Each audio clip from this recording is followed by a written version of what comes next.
Welcome to Stardom Review. I am your co-host, Andre C. Over here is your co-host, Melball. Welcome to the show. Melball, how we doing this week? We are doing really good. It's been a weird week. Not gonna lie, it's been a really weird week. But obviously, I'm in a good mood. It's been some good weird. It's been a good weird week, Andre. How are you doing? I'm doing great. When you said you're in a good mood, that just made me laugh because things. Shush. Moving on, we have an amazing show to talk about tonight. We are talking about what was it called? The Supreme Fight Show? Yeah, Stardom Supreme Fight. This show was I think out of this show, there was only maybe 2 matches I wasn't really there for, and they still turned into really great matches. I was looking forward to this card since it was announced, and the main event, that's where, for me, this whole show hinged on, and it delivered. Yes, my friend, it did. Let me tell you, I started watching this show very late last night as I was busy in the evening, but that was the last show I saw, 3 a.m.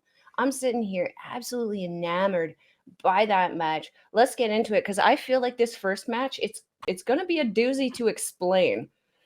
All right, so as you can see there, we have the Stardom Supreme Fight Show, and we started out with, what is it, the Naniwa Roulette. Oh, sorry, Nanawa Roulette. Nanawa, yeah.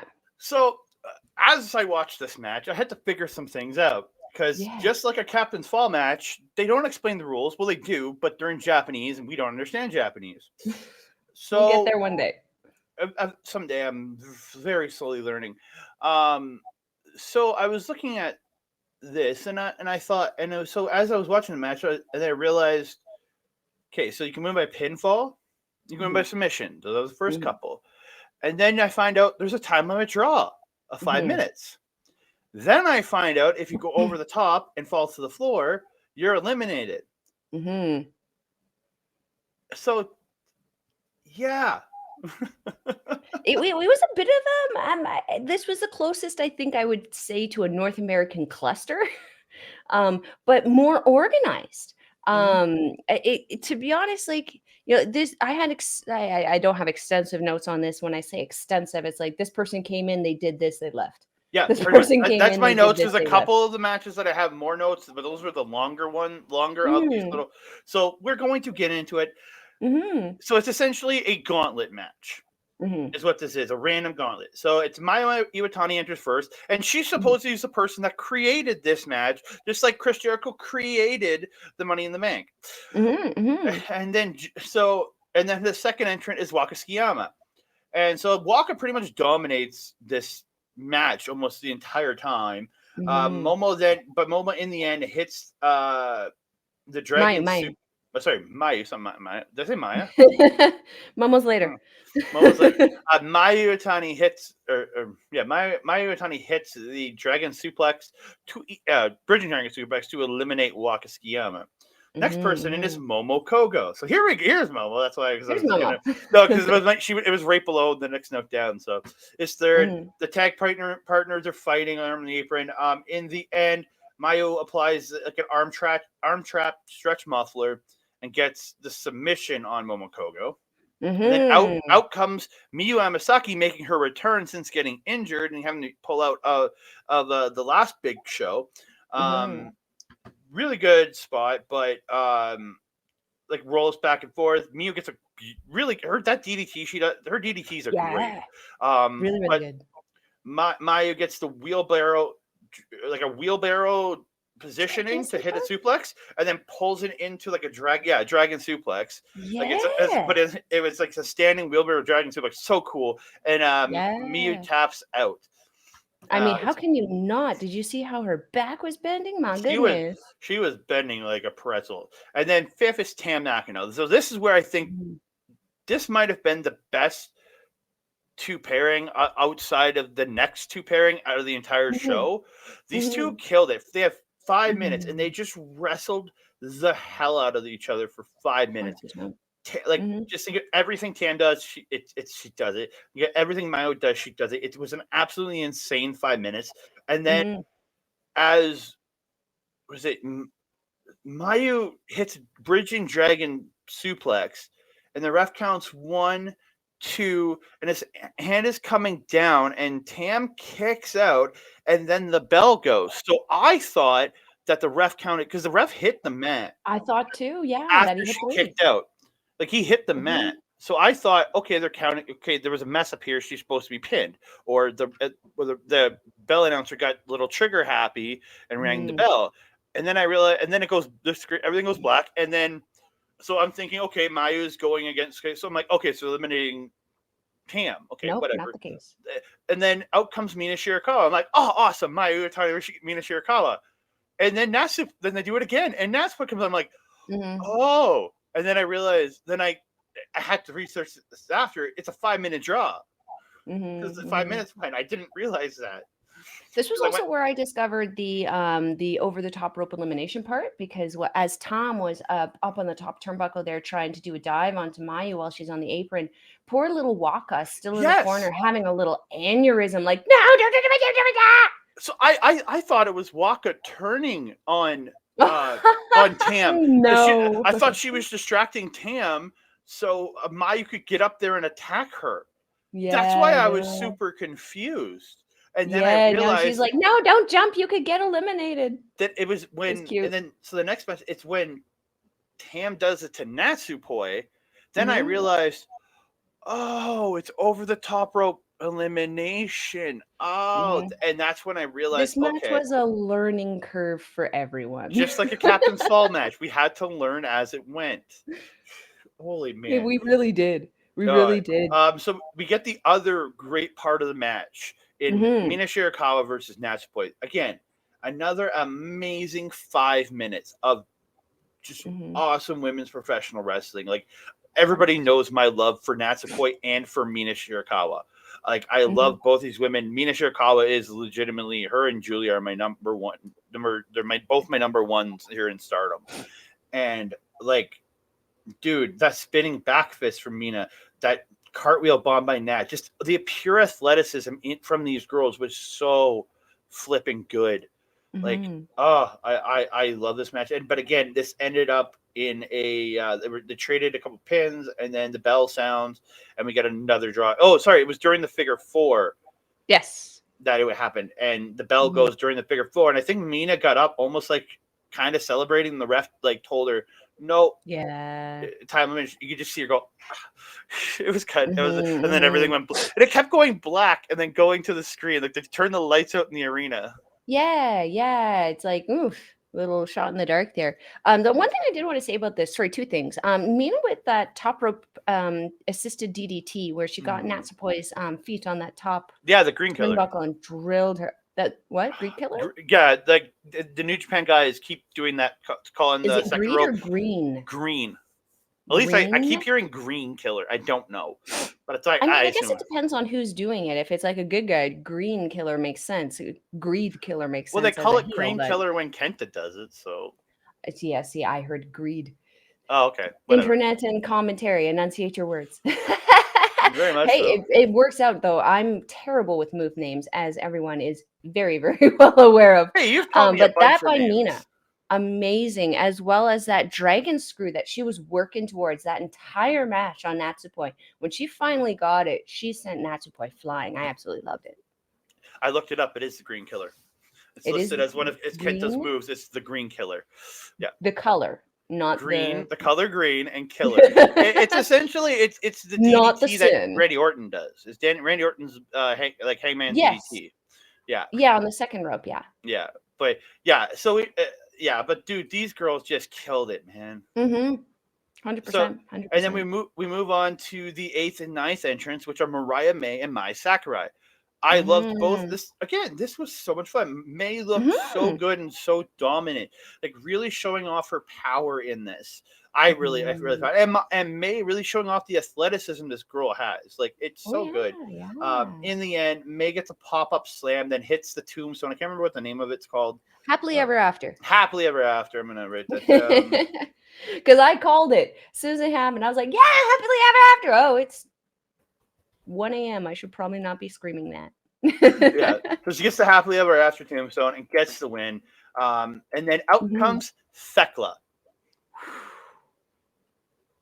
Dude, these two proceeded to have and again, this is probably the third best part of this match is Thekla and Mirai May. They had an amazing back and forth. And I think they went about 3.5 minutes here, just fighting and just choking the chokes, the octopus stretch from Thekla.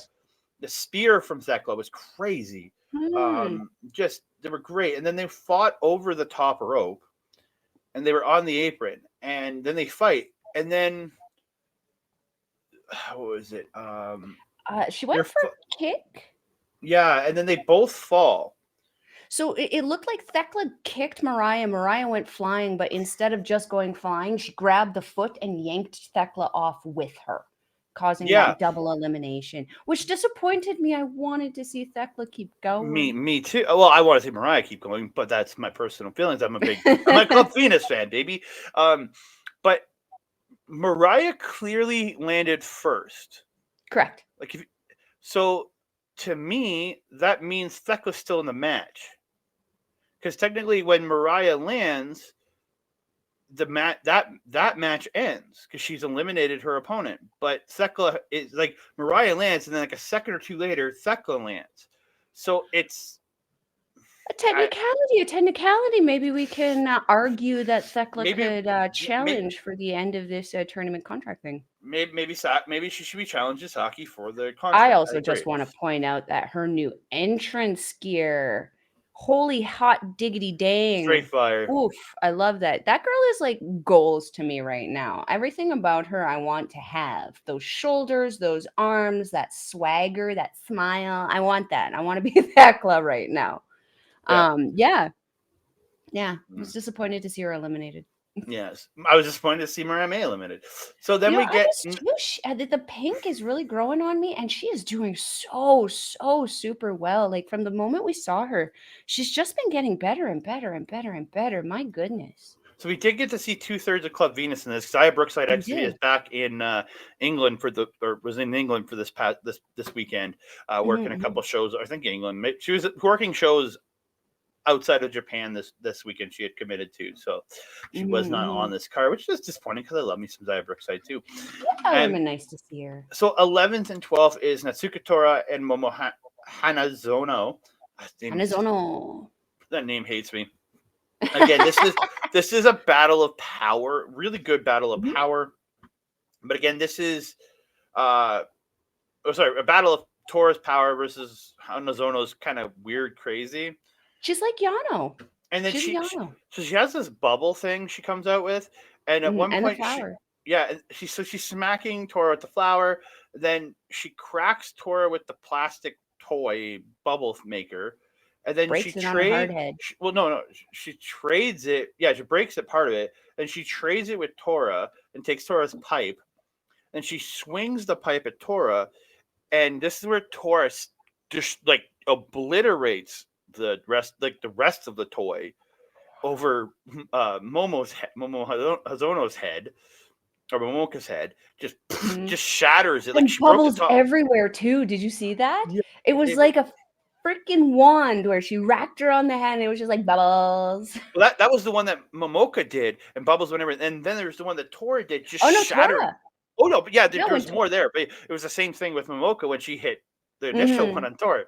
Oh my god.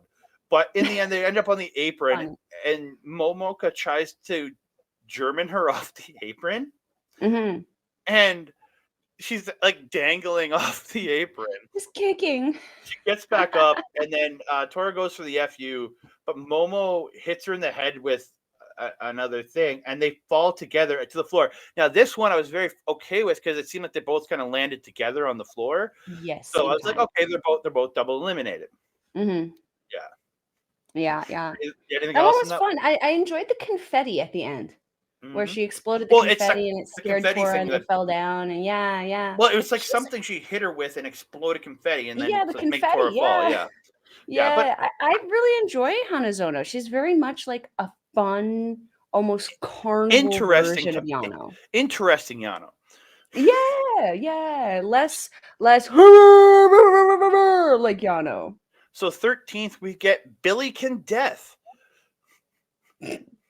It's literally Billiken Death, not Yeah, Fukiken Death. and It's I'm not gonna lie, Billiken Death. this is like supposed to be the good clown, and I have to say the makeup on this one has to be the creepiest makeup I've ever seen on a clown in my life. And she's like smiling like perpetually the whole time, like Well, she's supposed freaking. to be a good one. Why didn't she call it Billiken Life, not Death? Like good, death is Why bad. didn't she Life is look good. happy? She No, but literally looked like a clown out of the It series. Like it was creepy. And again, the makeup didn't move.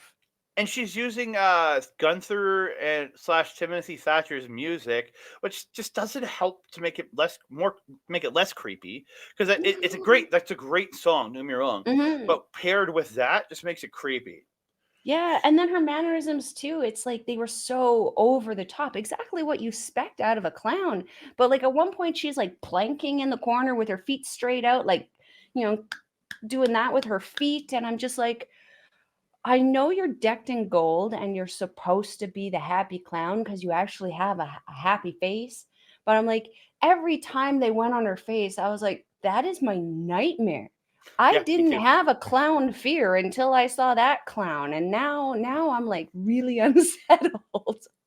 And then her opponent is Yuna Mizumori. These two have a really good back and forth at the start, Mhm. but then it just kind of breaks down, and the end is a stomp to the foot and a poke to the eye, and she rolls her up. And this is kind of where the match kind of fell apart for me, like Mhm. including the next one, because and then the next person out is Saki Handler. Kashima. Or no, sorry, that wasn't sorry. That Yeah, was in yeah. the next No, match. you're right. But yeah, she missed the splash, and then Billy can get the O'Connor roll, and then this is where everything the 15th person is Saki Kashima, and this is Mhm. where this is the spot I think I liked the least on the entire match was these two, and I think Interesting. Saki Kashima is great, but Mhm, it's mhm. her, and I didn't even like the one before this with Yuna. Yuna just fine, but I'm not a fan of Fukikin Death or Billy, whatever the I'm not a fan of the death The character, clown. the clown, the death clown. I'm really not, and I just find it ridiculous and but too over the top, too over the top for my personal feeling. You know what I mean? Hmm, It's just I'm not a big that's fan. And fair. then Saki and her had a good back and forth. It was just I had no interest. By this point, I had zero interest. And knowing that Saki's Mm. the last person in the match, I'm like, okay. And Saki Kashima gets her special crucifix pin and gets the win on Billy Can Death and earns a Mhm. shot at any title shot she wants. Mhm. Mhm. So Mhm. yeah. That in itself is a little concerning. What I did enjoy about this last little bit was how it was almost like not even really much of a wrestling match, but just maybe that's maybe not the right term. It was a wrestling match, but it was more of a near fall kind of thing where it was like Mm-hmm. what was it, Billy Khan was getting on these near falls, roll up, pin attempt, roll up, pin attempt, roll up, pin attempt, roll up, pin attempt. The ending almost seemed to be like Kashima losing her absolute shit and just doing what she needed to do to pick up that win. Yeah, or sorry, doing what she needed to. But yeah, man, this one was a bit of a cluster, like I said at the beginning, comparable to a North American cluster F, but slightly more organized and a little bit more fun. Yeah, throughout, the wrestling was really good to me up until Hmm. the last match of this thing. I Hmm. was enjoying everything, or the last two, because again it was I don't know, I just you put Fuki in something and it brings it down for me. It's again I just don't care because she It's just a clown thing. It's a little weird. I just find her annoying more than anything. She just annoys me. That's the I biggest thing. will She say annoys me. though, these gauntlet style matches I do prefer, as opposed to the rumble style matches. I just feel Hmm. that there's again a lot more organization. Feels a little easier on the wrestlers, and it's a lot easier for like what's the word, the kayfabe of it all, where it's like You don't see people just standing there waiting for their spots to come up, or laying around on the outside waiting for their moment to come. These gauntlet matches give us that kind of opportunity to see these women wrestle, and I really kind of like it. I'd like to see a lot more of these kind of style matches coming into this year. Yeah, I did enjoy this overall once I figured out the rules. Yes, please give us the rules every time. Like, put out a press release and tell us what the rules of this match are going to be, please. Yeah, or just give us the match card early so I can look it up. Translate it. Moving on. We got a triangle derby match, the only triangle derby match on this show, and it is unique glares Haruka, Umesaki, Ruaka, and Starlight Kid taking on the team of classmates, which is Hazuki, Koguma, and Iida. I thought great match from all these women, and the biggest surprise to me was the finish. That classmates actually pick up the win. There's this like a really great roll up exchange at the end where they just keep rolling each other up, and then Koguma gets like it's her. I can't remember what hers is called, but it's the same move as Iida does, the Iida Bashi. Like it's the same as Iida's Iida Bashi, and gets the pin on Starlight Kid of all people, and gets the win. Like this was really fun. Like it was a fun overall match. 100%.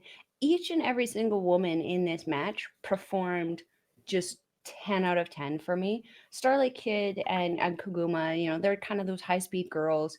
Koguma always amazes me how fast she can go. The exchange at the beginning with the ears thing, of course, always funny with me, with Koguma. I just love it. I had an interesting observation I wanted to discuss with you about Haruka Umesaki, actually. I felt that this was the most vicious that we have seen her in Stardom with the Umesaki character since joining Unique Glare. Like up until this point, she's kind of just been the hee, here I am, haha. And that's fine. I really like the character. I mean, you can see by the picture, it's very adorable.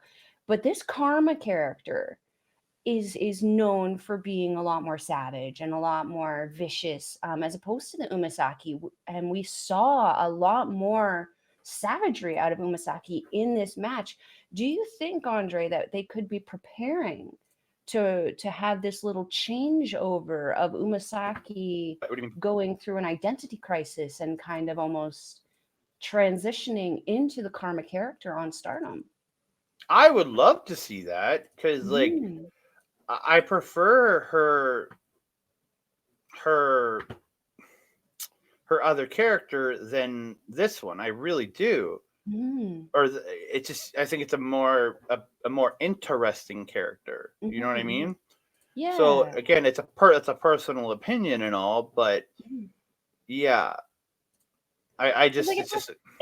If we're thinking about like how we've seen Umesaki wrestle up until this point, it has been, I don't want to say almost fairy-like, because it hasn't been comparable to Natsupoi at all, but like in that kind of comparison from Umesaki to Karma, Umesaki is very teehee, very cutesy, and wrestles as such, and is usually very screamy, whereas like Karma's not like that. She's the one making you scream. So I'm very curious to see what happens with this one. Yeah, so quick point update here. I just literally pulled it up from the internet. I downloaded that and pulled it up. Power Passion Pineapple in the red triangle. Power Passion Pineapple 8. Queen Quest 7. Club Venus has 8. Sorry, I messed up that up. I didn't have that in order. Cosmic Angels with 6. Unique Glare and Bari Bari Bombers with 4. And H&M with nothing in the red triangle block. In the blue triangle block, you have Aribon and GE with 9. Prominence with 8.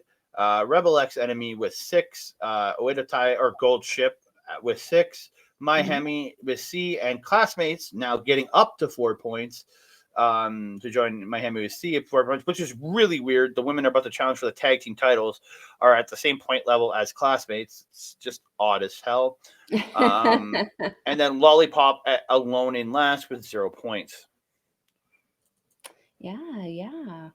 This has been an incredible tournament, because like I feel like we had our thoughts on who is going to be dominant in this, and I feel that we've had a lot of surprises. This has Very been a much lot so. of fun, though. I have Ruaka. no idea what the Ooh, finals are going to be. I have zero idea what these finals are going to be, man. no. I I know just it's not want going to to be shout out lollipop. Ruaka. Ruaka's been showing up and showing out this entire tournament for her team, being that powerhouse that she needs to be. I am absolutely loving her development, and I'm loving watching the character kind of evolve within Oedo Tai. She's kind of gone from being the like almost tag along girl to being like almost like what is it in the mafia, like a right hand man kind of Well, thing, like I a think it was the tag team tournament that with really BMI. evolved her. Yeah, Yeah. yeah, Yeah. So, 100%, and we'll get a 100%. little more on that later.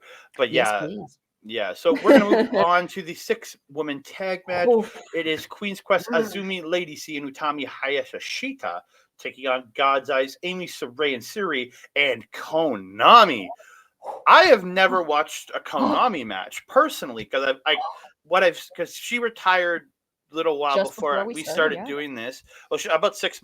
Well, she came back earlier this year, but was wrestling very infrequently. And I know she wrestled recently on a show, but I missed that show. I didn't end up watching it. But dude, I want more Konami, man. And I got to go back and watch the match she had with Julia in 2021 at Dream Queendom. From what I hear, it was amazing, and that's the match she ended up retiring after, or temporary retiring after. But dude, I'm really Even big her fan. temporary retirement match was amazing. Yeah, dude, this girl is absolutely phenomenal, and I want more Konami. And her look is absolutely stunning. Like her look is, her overall look is absolutely stunning. When And I actually first started watching Stardom, she was my pick because I started watching.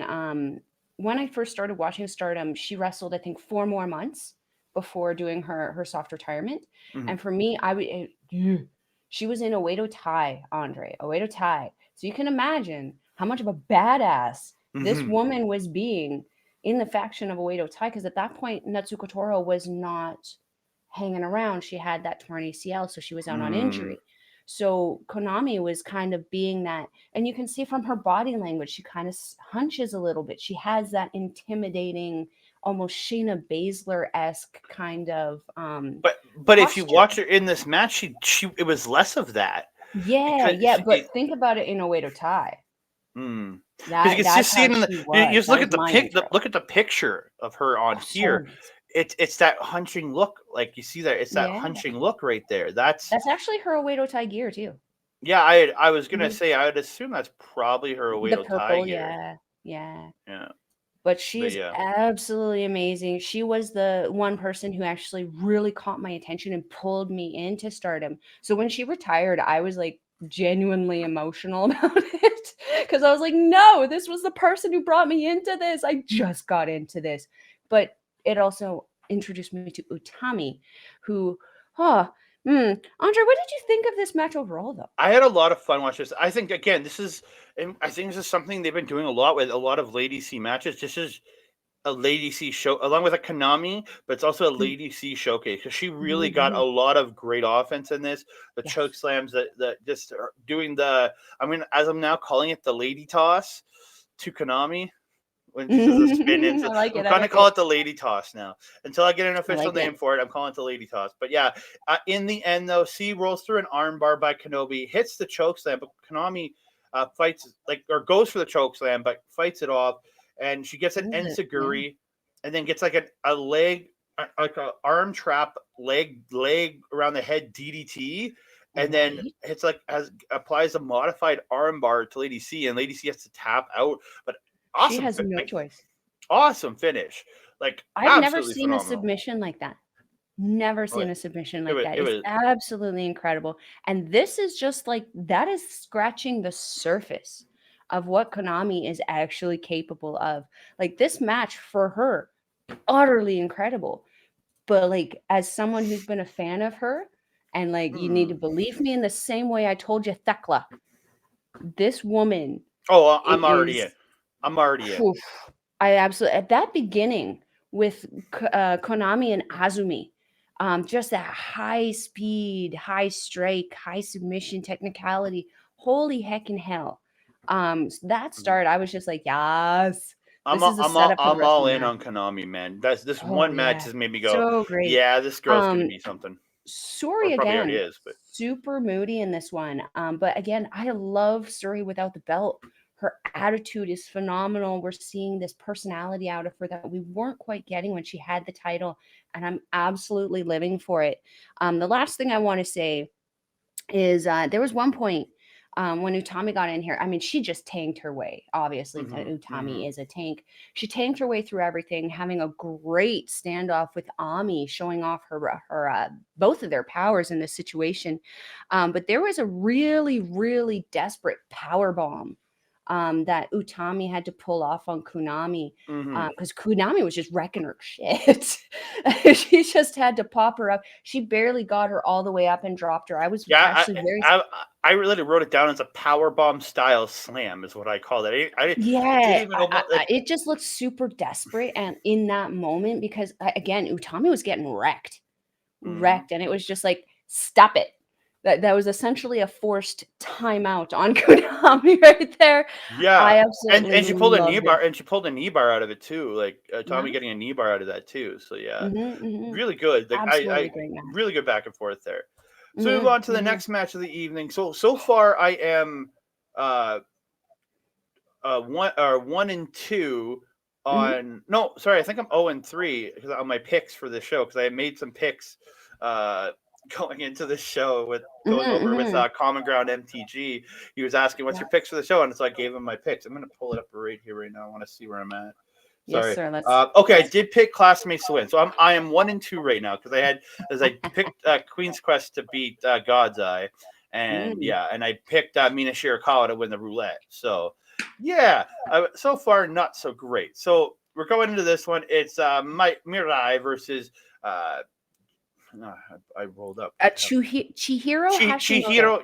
Chihiro. No, I had to scroll back down to my notes. I scrolled up for some reason. Chihiro Hashimoto. This was, dude, cheery. She's not taller than her, but she's built. Like, this girl is built like a brick shit house, man. Oh yeah, she's built like a brick shit house, dude. The powerful. She reminds me of Kat Von Hees. Yeah, a very similar build, maybe a little bit bulkier, but dude, much shorter. This is very much a story about Mirai, who's usually a power person, having to fight up to. I'm gonna say Chi. I'm gonna say Chihi or something. I'm gonna mess this up multiple times. Hashimoto. There we go. So just going up to Hashimoto's power and just like dueling with her. Again, this is just a pure just two people just trying to wreck each other, and it's Mirai trying to catch Kimura's, trying to get chokes, just trying to take this girl down, and it's absolutely phenomenal. There was a spot where Mirai goes for her wheelbarrow into the half Nelson slam, but Hashimoto turns it into an ankle, rolls through into an ankle lock. Then two huge German suplexes, just dropping Mirai on her head twice, and hits this giant lariat afterwards. Holy crap. But she only gets two, so she hits this giant German suplex with the bridge and gets the win. Again, now I am 2-2 on my picks for tonight. I had never seen this girl, and I'm picking her to beat Mirai. Because and then after the match, Syuri getting in the face of Hashimoto, and it looks like we're getting Syuri versus Hashimoto. Now, this girl might work her way through God's Eye, just crushing God's Eye, man. I think it wasn't at Queendom where Hashimoto showed up and challenged Syuri initially, and Mirai was the one who came out and said, "Nay, I say, you fight me first." And this was the fall down to this one. You're absolutely right. I felt that this match was about Hashimoto, and let's be honest, she was confident as heck going into this. Her mannerisms, her facial expressions, there were so many points where she was tossing Mirai around, which in itself is so crazy to say, because she, again, Mirai, powerhouse in her own right and faction. She is being those shoulders thrown around by Hashimoto, and Hashimoto at points, I don't know if you were catching the same thing, man. She looked annoyed, just tossing her around what is this? Why am I fighting you? I should be fighting Syuri. That's the kind of air that she had.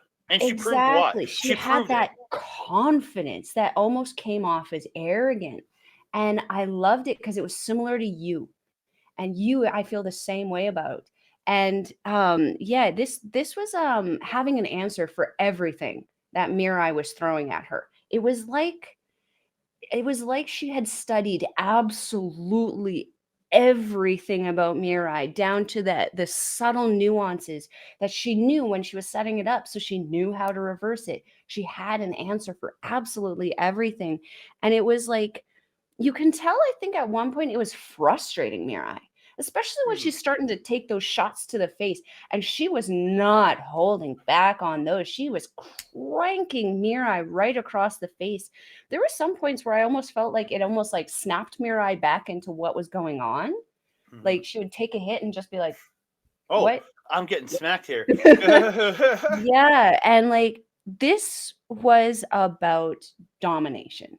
And Hashimoto in this match, despite Mirai getting a little bit of offense on her, it was about Hashimoto's dominance. It's just pure and simple. And I gotta say this to the athleticism Hashimoto. That flip senton was awesome. When dude, And like out to of show, nowhere. like for like how her build is, and to do a flips. I don't know if it's flip senton or it was almost like a front flip leg drop. Maybe it was. I don't know, but whatever it was, like the athleticism just to do that flip is a lot. And with a girl that size, you don't see people like that build doing flips, and she did it. And I'm like, damn, this girl's gonna be killer. I am all in on this girl's run this year, man. I really, or 100%. this lady's run this year. Yeah. Yeah. That was my first introduction to her. I don't know where she is, but I gotta find it. Yeah. So we move on to the next match of the evening, and it is 7-Up, the Goddess of Stardom champions, defending their titles against MaiHime, Himeka, and Maika. Now, this was absolutely phenomenal. Like, the power of you, and there's so much to this one. Like, just the clotheslines and domination from 7-Up, but then Himeka going for a knee strike off the apron and damaging her knee. And that was whenever Himeka was in, that's what Nanae and you were going after the rest of the match. Like, just it told like an awesome story. But like towards the end, I was like, my pick was MaiHime to take the titles, and I was like, "Oh, this is gonna happen." Oh yeah, because just the way everything was rolling, I'm thinking, okay, they're taking the titles, and then I felt like I got a dagger to the heart when Nanae hit that like hammerlock side driver to Himeka and got the win. Like, oh, it broke my heart. Like, I was so ready to see MaiHime take these titles, and it was just like, I agree. Especially the way Maika was fighting so hard to make up for the injured Himeka, and taking care of her partner, like showing some genuine concern for her partner in that. I absolutely loved it. The beginning of this match, though, holy hot diggity. I mean, it just started out fast and went fast from beginning to end, even when Himeka was injured. Maika and you just coming in like a shot, just shoulder check, shoulder check, shoulder check, shoulder check, lariat attempt, like absolute power from these women was absolutely incredible. I mean, you know how I feel about Maika. Like, that's my girl crush there. She looked phenomenal in that gear. Yeah, the knee again, as you had mentioned, became a huge target to Nanae and you almost instantaneously. Like, didn't you, or not you, Nanae got out there and actually like threw Himeka back into the ring before the count out, and just started working it over immediately. Let me tell you, Himeka did a great job selling it the whole time. I legit thought she was injured. Like but like early on, because like when she couldn't put went, weight on it. like when she went to the floor, the way they had kind of paused everything, and the ref came out was checking on her in that way, and that Maika running over. Nanae and you just kind of backing off. It was Like, smart. I thought we were in an actual like injury situation, like, and then Himeka, like, Speaks when she to went, their experience, though. but I think that's Nanae and you going, let's let this play out. And again, they obviously was a planned spot for her to have the knee injury for the match, 100%, but 100%. that was great work by, I think, Nanae and you not to engage her quickly, to let it breathe and make people think, oh, is this girl actually hurt? And I was like, oh my god, dude, please God, don't let this match end here. I was scared of that too. Yeah. Yeah, because I was like, I'm like, please God, don't let this force them to have to keep the titles and not let the titles change because Himeka's actually hurt, so they're not going to flip the titles. And I was just, oh, dude, this match was so good, and to me, it created such a great story.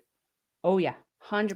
And it gave Maika that, like, it gave Himeka that underdog. I'm fighting through this injury, and it gave Maika that I have to step up and be more than just me to be there, to be that extra thing for my partner. And it created this awesome story. Talk real quick about the freaking strength of Maya suplexing you. Like so, yeah, you was seated on the top turnbuckle, and then she pulls her off, and like it wasn't just she went and went back right away, because like some people would just grab her and like it was just be you essentially doing a front flip forward and them looking like they're suplexing, but she lifted her and carried her for a good couple seconds and then dropped her. Damn, that power. Right? Like, bad things to say on that. We're gonna move on from that and also say that snap body slam by Maika also on you. Again, just the power. Gosh dang. And then she also has that spinning forearm that she does. So she followed up that the snap body slam that she did on you with that, roundhouse forearm onto Nanae. They weren't expecting that at that point of the match, and that's what made it so much more amazing. And MaiHime hitting the Olivia Newton bomb in the middle to Nanae in this match. I'm calling that it forever. You can blame Hey, Kevin they're not Kelly. Australian, but they're close enough. Doesn't matter. You can blame Kevin Kelly. I'm calling that Close forever. Enough. Just blame Kevin. Yeah, dude, but awesome match. And then after the match, Phenomenal. BMI 2000, baby, coming out to challenge, man. This is going to be a sick match. Ruaka, Tora, I didn't get because I was watching a copy before it had dropped on Stardom World. I had found a way to watch it, and we subscribe to Stardom World. Don't worry, we pay for it. But I didn't go back and look. I didn't go and look at the speech after. But essentially, it's them challenging for these titles. BMI wants a shot, and dude, that match is going to be nothing but power and awesomeness. And again, I couldn't tell what was going on. I did watch the whole promo part. I don't know what was going on. There was hair pulling, there was anger, there was frustration, there was smacking. It was awesome. This is going to be great. I can't wait for this match. So we move on to the semi-main event of the evening. This is Saya Kamitani taking on Momo Watanabe for the Wonder of Stardom title. So I'll admit, this was the match I had least like interest in going into the show. Again, for me, it's I'm not really into Saya Kamitani's run as champion. Nothing, and I think this lady is an absolutely amazing professional wrestler. I just haven't really gotten into her character. That's fair. And Momo, again, amazing professional wrestler, but out of all these people in a way to tie, and at first I was really enjoying her, but I think she's kind of, to me, the least person standing out in a way to tie right now. The Starlight Kid's having these amazing matches with people, or the stuff she's doing with people is amazing. Tora and Ruaka are having this just phenomenal run as a tag team and everything, and looking like these absolute monsters. That, to me, it really overshadows Momo Watanabe, and I've kind of just lost interest in her. But this match was absolutely phenomenal between both these women. Again, like I said, there was a couple matches on the show that I didn't have interest in going in, but I really enjoyed the matches. Like that's what I'm trying to say, is I was not like interested into going in, but this match blew me away. Like I was like, holy moly, watching this match. Like the running Meteora that Momo does, but Saya rolls it into a Boston Crab, and then Momo rolls out of it, and then hits the running Meteora properly. Like, dude, like just the transitions from them to this stuff. There's the table spots, which was just what the hell. because that looked like it hurt like a mother. So Oedo Tai set up a table. Momo goes for the dude buster on the table, and then Saya gets out of it and like Rana's her off of the table to the floor. And like when Saya came down, she clipped the table coming down, so that looked like it hurt. Then she repositioned the table, put Momo on it, went, and this is on the floor, went to the top rope and did a double stomp off the top. The table didn't break. No. And just tips over, almost landing on Saya. Dude. It sure wrecked the legs of the table. Like that one leg got bent pretty badly.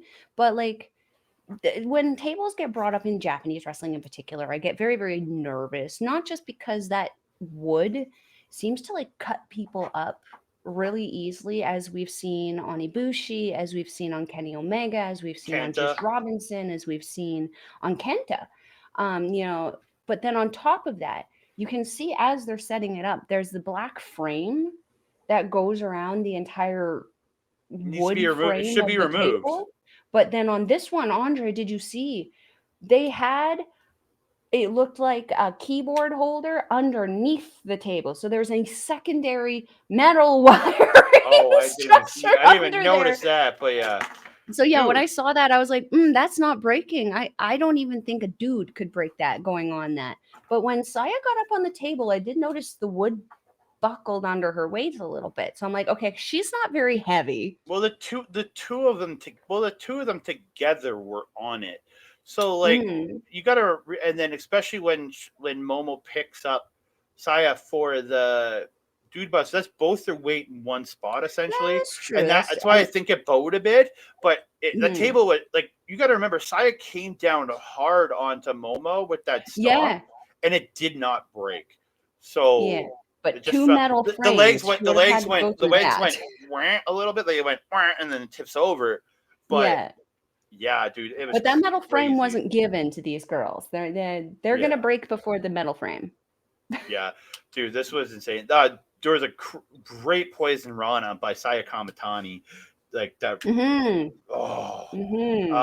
Dude, lots of shenanigans too. We have to mention this was essentially, a Oedo Tai match, which with their House of Torture sort of affiliates, there was some outside shenanigans, but they weren't to the point where, unlike House of Torture, they were detrimental to the match itself. It added to the entertainment to see Oedo Tai taking out the other Queen's Quest girls, to see them taking out the ref, to see them it wasn't obnoxious.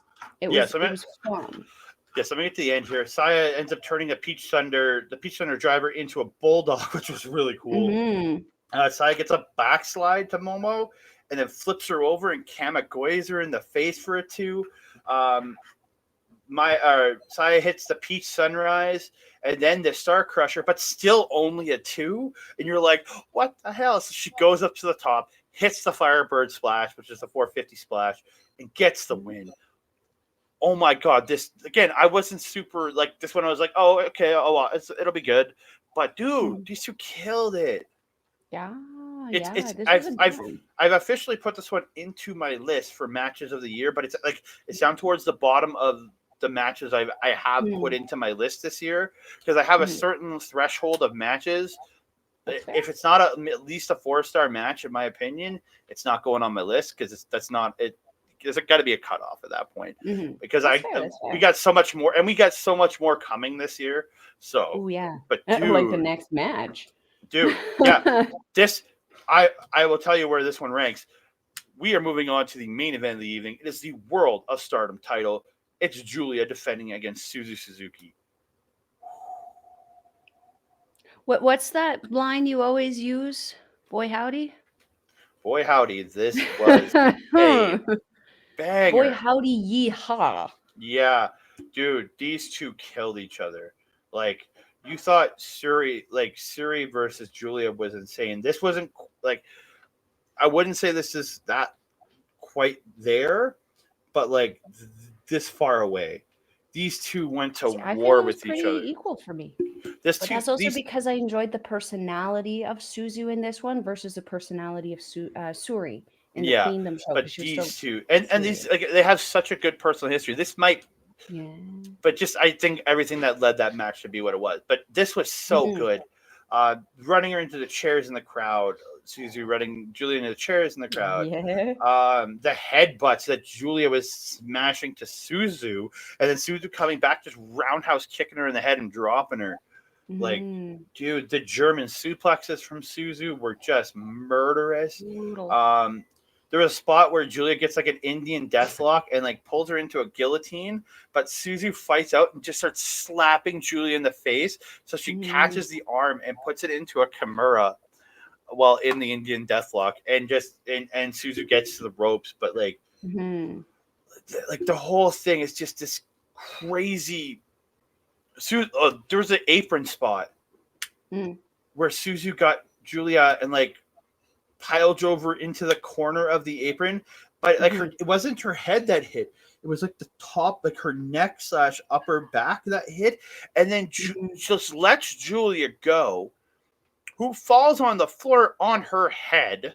And then she just sat there laughing about it. Like, I'm telling you, if you have the Suzuki last name, chances are you're a sick motherfucker. Homicidal. Is she related to Minoru? Because like, I don't know, but after this match, I think she is. I believe she is, or just taking that name does something to somebody. It's oh my god! It turns on a switch that turns you into this absolute powerhouse that just knows how to reverse things, how to hurt people, and enjoy it. Yeah. Like, she just, the laughing and the smiling as she's doing all of this. It's sick. It's utterly amazing. But then to know that these girls are just slapping the smack out of each other. And look how pretty they are. At the end. God. Julia also ripping that tape off and of... And the red in her hair. Mwah. Oh, yeah. Both of them, actually. So I really enjoy Julia's evolution in this. It does really, as she has said in the past, adds to her charm with her constant evolution of her outfits, because it creates excitement. Because not only are you excited to see Julia, excited to see the world champion, now you're like excited to see what she could be wearing today. You know, it's pretty incredible. Yeah, so there's a couple big spots off the top. Suzu hitting like a half Nelson side slam off the second rope, following with a hammerlock backdrop driver with the bridge for 2. Like, dude. And then she got the spot off the top where she hit a German off the top. They hit, and then she bridges her. Like, usually when you hit a German off the top, it kind of blow apart. She held on and bridged her. She moved her back into the bridge, yeah. Oh, my God. I was surprised Julia kicked out of that. That looked horrible. Dude, Suzuki getting the tequila shot at one point on Julia. But Julia kicks out of Suzuki's tequila shot, which is one of her two big moves. She gets Suzu hitting the essentially the rolling chaos theory, which is that the roll through Germans, but only gets 2. Like, and just... So Julia hits the glorious driver onto Suzuki. Gets the hammerlock driver onto Suzuki, but Suzuki kicks out, and you're like, "Holy shit!" So she picks her up, hits her when she first hit this move at Dream Queendom. She put the post up and it said Vermilion on it. She hit Vermilion and gets the win. Holy shit! This is entering my top 5 matches of the year. I'm still debating on where it's sitting. Right now, it's sitting at number 4 behind Bryan Danielson and Bandito, Will Ospreay and Taichi, and then Will Ospreay and Omega, which is number 1. It's behind those 3, and those 3 were absolute bangers. The more I think about it, this might go ahead of Bryan and Bandito, just for if I feel like what my feeling and what this match means. I think it might move ahead. I'm not sure yet, but dude. I haven't seen the Danielson Bandito one, but it intrigues me because I'm a big Bandito fan. So I have to take a look at that to see if I It's a wrestling classic, man. That's a wrestling classic. This was a wrestling classic. This is what I want to see. more of right here is these kinds of world championship defenses, because holy hot diggity, Suzu put up such a fight, and even at the end, even in defeat, she still looked like I had no idea what she was saying. Obviously, I don't speak Japanese. Oh, So I went to the thing this morning. Let me finish the thought. Let me finish the thought. Sorry. She looked like she was giving her so much sass afterwards. Still, even in defeat, it was amazing that the the malicious smile that Suzuki still had on her face after this defeat was absolutely just it was what I want to see out of characters and character development within professional wrestling in general, not just with Suzuki. What did she say, Andre? So, sorry, I was just updating my list because I forgot I was talking about putting the Momo Asai match on there, but I didn't. So after the match, Julia does say that she knew their path would cross again, and she thanks Suzu for showing up the way she did. And she says this line, which was the big sticking point of it all. I look forward to the day that Suzu is by my side again. Because they're former partners from their time in Tokyo Joshi Pro, I think it was. That is true. Or whatever the company was. So Suzu gets the mic and says, Julia is really something else, and she's completely different from the Julia that they used to talk about their dreams about with. So she says she lost today, but has a new goal, and that's to win the red belt and give the world give pro wrestling the most interesting view. Again, the wording's a little odd, but okay, it's in translation, right? She says, you can insert that what you want, yeah. Yeah. She says, you don't want to stand next to me because that ending will never happen. The story of Suzu versus Julia is not over. And that's when she left. We've got a Sami Zayn, Kevin Owens situation on our hands. Fight forever, guys. I would not be upset about that. And then everything after was just Julia thanking the crowd and saying, I'm loving the pomp and circumstance that they give out at the end of every show. But, dude, holy moly. This show was incredible. Yeah. This show exceeded my expectations. Watching it so late. I was exhausted by the end of it. Yeah. You were up till 3 this morning watching this thing. I was, and that was a poor choice. I finished the 4 hours of sleep. I finished the main event at 8:30 this morning. Like I watched half the show last night, and then I watched the last couple matches this morning. And I'm so happy I did because everything's still flowing through my head for this match. Good. Oh, what a match, dude. This main event was just killer. Yeah. I mean, I don't know what and who they have making matches over in Japan right now, but like NJPW Stardom are putting out banger matches just back to back, show to show, since I feel like December. It's just been solid. So like whatever decision you guys made or whoever you hired in that moment, thank you. Well, it's still Gato in New Japan as far as I know, so that's what's weird because he's made some really strange Gato's bookings. been there a hot minute and still hasn't fixed the House of Torture and Master Wado problem. So like I'm not willing to give Gato credit over there until he starts really fixing things. But he's done a good job with other stuff though. Come on. He has, but as you've said before, division. Gato fix it. Look at that junior division though. It's stellar. The best that junior division's been in years. With the amount of people and the amount of guys they have that are just top for them. Yeah. But again, House of Torture is a part of Gato's faction, arguably. So like, you may as well make your faction look good and not like a waste of time. And let's be honest, House of Torture, biggest waste of time. Yeah. We shouldn't be talking about NJPW on a Stardom show though. But I do want to give a quick preview to everybody. So this is out on Friday the 10th. I don't know what time this comes out that day. We'll get it out at some point because we have a very busy day for the rest of the 9th because we have wrestling to go watch tonight. Me and myself, Mel, and a bunch of our friends. So actually for that, coming up Monday, we'll be Chop Talk with myself, Mel, and our guest host, our good friend Cody Defoe will be here and we'll be talking We'll be talking the Top Talent Pro Wrestling show featuring New Japan Pro Wrestling superstar Tom the Filthy Lawler, baby. No, it's filthy. Just filthy Tom Lawler. Come I'm on. so excited to meet him. And he's facing former UFC fighter and current awesomeness in the local Alberta wrestling scene, the ultraviolet Mitch Clark, and I can't wait. Mitch the bitch. That's what the crowd calls him. Not me, but they're crazy. If you ever want to watch some great stuff that has to do with the local Alberta independent wrestling scene, check out the Rads have this awesome show on YouTube called Tales from the Undercard, and it's the funniest thing I've ever watched. It's better than BTE. Let's just say that. Yeah, Rich King makes that worth watching. Oh yeah, but we're here at the end of the show. I got to give some thank yous. We got to thank our friends over at Rogue Energy for sponsoring this show. You can scan the QR code down the bottom or go to rogueenergy.com.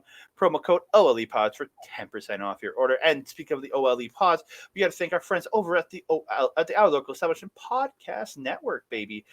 They can check them on Twitch, on YouTube. I know some of them they actually have podcasts coming out.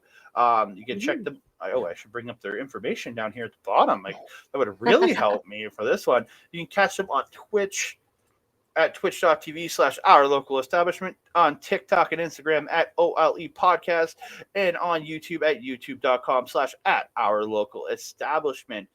And also to thank partners, I want to thank our good buddy, my man who's been my friend for going on a decade now, Mr. Mike the Ref over at Backbreaker Video. Thank you so much for simulcasting all of our stuff.